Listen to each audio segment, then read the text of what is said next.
దివంగత సీఎం వైఎస్ఆర్ 77వ జయంతి వేడుకలు హైదరాబాద్ బుట్టా కన్వెన్షన్లో ఘనంగా నిర్వహించారు.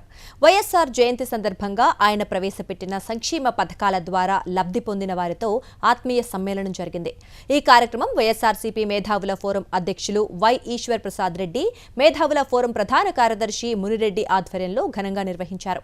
వైఎస్ఆర్ జయంతి వేడుకల్లో శాంతా బయోటెక్ వ్యవస్థాపకులు వరప్రసాద్ రెడ్డి, మాజీ ఎమ్మెల్యేలు శిల్పా చక్రపాణిరెడ్డి, హఫీజ్ ఖాన్, ఎమ్మెల్సీ గోరెట్టి వెంకన్న, మాజీ ఎమ్మెల్సీ జూపూడి ప్రభాకర్ పాల్గొన్నారు. ఈ కార్యక్రమానికి ఆరోగ్యశ్రీ, 108 అంబులెన్స్, ఫీజు రియంబర్స్మెంట్, ఉచిత విద్యుత్, జలయజ్ఞం వంటి ఎన్నో చారిత్రాత్మక సంక్షేమ పథకాల లబ్ధిదారులు, వైఎస్ఆర్సీపీ నేతలు హాజరయ్యారు.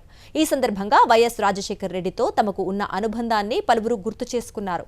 ఆయన ప్రవేశపెట్టినటువంటి సంక్షేమ పథకాల ద్వారా లబ్ధి పొందిన కుటుంబ సభ్యులని 2 తెలుగు రాష్ట్రాల దగ్గర నుంచి పిలిపించి ఇక్కడ సమావేశం చేయడం జరిగింది. డాక్టర్ వైఎస్ఆర్ గారి మనస్తత్వం ఎలా అంటే, ఎవరైనా తన దగ్గరికి వచ్చి సహాయం కోసం అర్థించారంటే ఆ మనిషి తన ఆత్మాభిమానాన్ని చంపుకొని మన దగ్గరికి వచ్చాడు అంటే, మన దగ్గరికి వస్తే వాళ్ళ కష్టాలు తీరుతాయన్నటువంటి నమ్మకంతో అలా వచ్చిన వాళ్ళు ఏ ఒక్కరు కూడా అసంతృప్తితో వెళ్ళకూడదు అనేటువంటి గొప్ప లక్షణం కలిగినటువంటి మహానాయకుడు. అందరు నాయకులు రాజకీయాలు చేస్తారేమో కానీ రాజకీయాలు చేసేవాళ్ళు నాయకులు కాలేరు. ఆయన ఒక రాజకీయ నాయకుడు అనే దానికన్నా ప్రజానాయకుడుగానే అందరి మనసులో మిగిలిపోతారు. ఒక మహా ఋషి లాంటి మనిషి, అవసరమైతే మహాయోధుడు. సర్ ఆర్థర్ కాటను చలువతో రూపొందిన ధవళేశ్వరం, పండిటు నెహ్రూ చొరవతో నిర్మించిన నాగార్జున సాగరు, అదే ఆర్తితో అదే స్ఫూర్తితో రాజశేఖరుని జలయజ్ఞం రాష్ట్రము కానుంది సస్యశాం సుజలాం. 2005లో మా అబ్బాయి ఎంటర్ అయిపోయింది, పెద్ద అబ్బాయిది.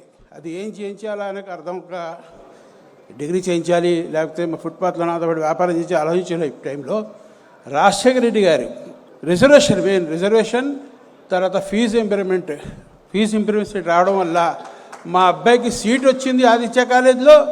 తర్వాత మళ్ళా 1 సంవత్సరం గ్యాప్ ఇచ్చిన తర్వాత కోర్టులో వెళ్ళిపోయింది వివాదం. 2వ అబ్బాయి 3వ అబ్బాయి ముగ్గురు కూడా సీట్ సంపాదించుకున్నారు. ముగ్గురు కూడా సీట్ సంపాదించడం కాకుండా ఫీజు రీయింబర్స్ 1 రూపాయి కాలేజీకి కట్టకుండా వాళ్ళు బీటెక్ చదివారు.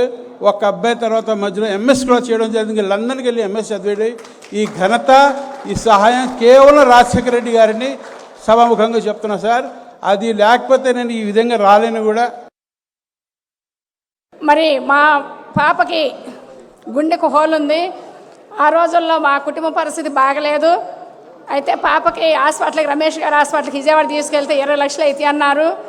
ఇక మా వల్ల కాదండి అనేసరికి డాక్టర్ గారు ఇక మీరు చేతులు వదిలేసుకోండి అమ్మా, పాప బతకదు అన్నారు. ఈ లోపల మరి ఆరోగ్యశ్రీ వచ్చింది. మరి రాజశేఖర రెడ్డి గారికి నేను డైరెక్ట్గా హైదరాబాద్ వచ్చాను. నేను గేట్ దగ్గరకు వచ్చేసరికి అక్కడ వాచ్మెన్ గారు నన్ను లోనికి రానిలేదు.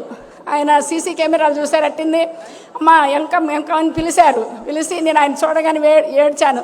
ఏంటమ్మా ఏడవద్దని నా భుజం మీద చేసి ఏంటమ్మంటే, సార్ మా పాపకి గుండె కోలుందండి, మరి హాస్పిటల్కి వెళ్తే 20 లక్షలు అయితే అన్నారండి, మా పరిస్థితి బాగాలేదంటే ఎమ్మటే ఇక్కడ ఆపరేషన్ చేయించుకుంటామమ్మా అన్నారు.